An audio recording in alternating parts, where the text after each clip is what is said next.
We'll start our leaf drawing off with a pencil, drawing your first leaf anywhere on that piece of paper. We'll do the leaves that will appear on the topmost layer first.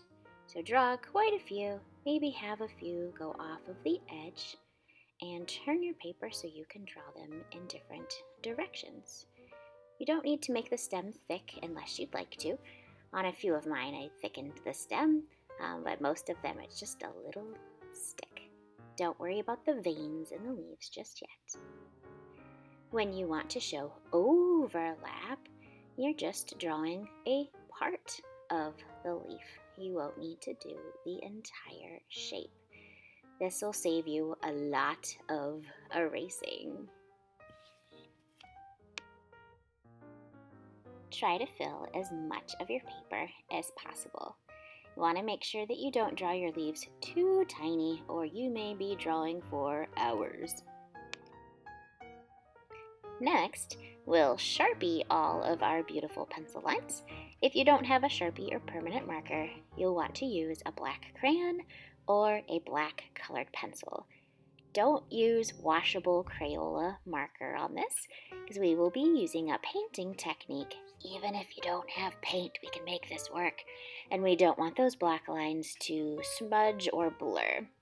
At this point, you'll also add the veins on the leaves, and you can change up how those look.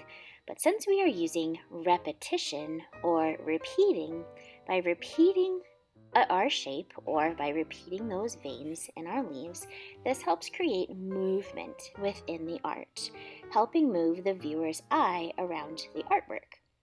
Overlap is also being used with one shape on top of another. This adds interest and helps to show some depth in our art. You can change up how you do the veins in your leaves. You can leave wide spaces, they can be close together. You can have a different amount on one side versus the other. But usually veins on the leaves take the shape of a letter V, pointing towards the tip of the shape. So you can show which way your leaves are going depending on the way you have your lines pointed. I chose not to add the veins on just a few of the leaves, just to add some variety. Erase your extra pencil lines. If you used a Sharpie, this will be no problem because the ink will not smudge. However, if you're using a crayon, be very, very careful as you are erasing because it may do a little bit of smudging. Once you've finished erasing your pencil lines, begin coloring the background or the negative space behind your leaves. The positive space is our leaves, that's the image that we're looking at, and the negative space is the image around the leaves or the background. You can choose any color that you'd like. Crayon works great. You also don't have to do the juiciest coloring. It's okay to leave a little bit of white, so when we paint over these, you'll end up with a beautiful texture in your background. If you have access to watercolor paints at home, go ahead and use those. If not, grab a plastic bag and take a washable marker, scribble onto that plastic bag, and dip a wet paintbrush, just water inside, and it'll turn into a watercolor-like paint. You can keep doing this, so you can change colors.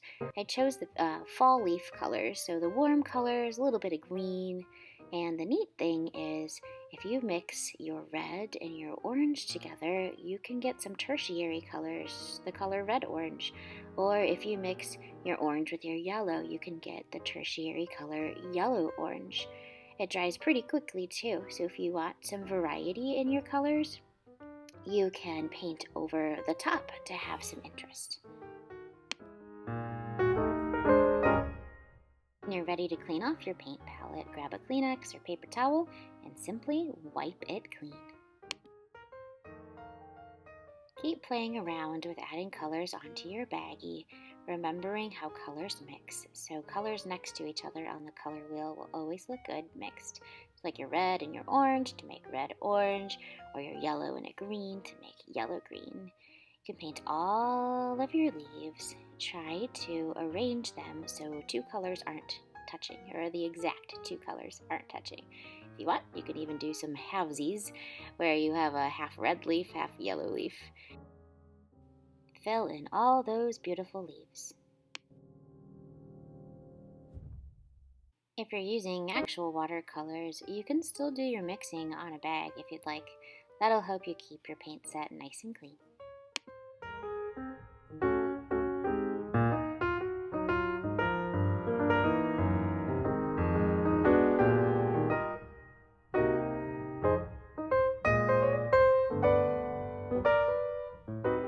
Finally, choose a color for your background to go over your crayon.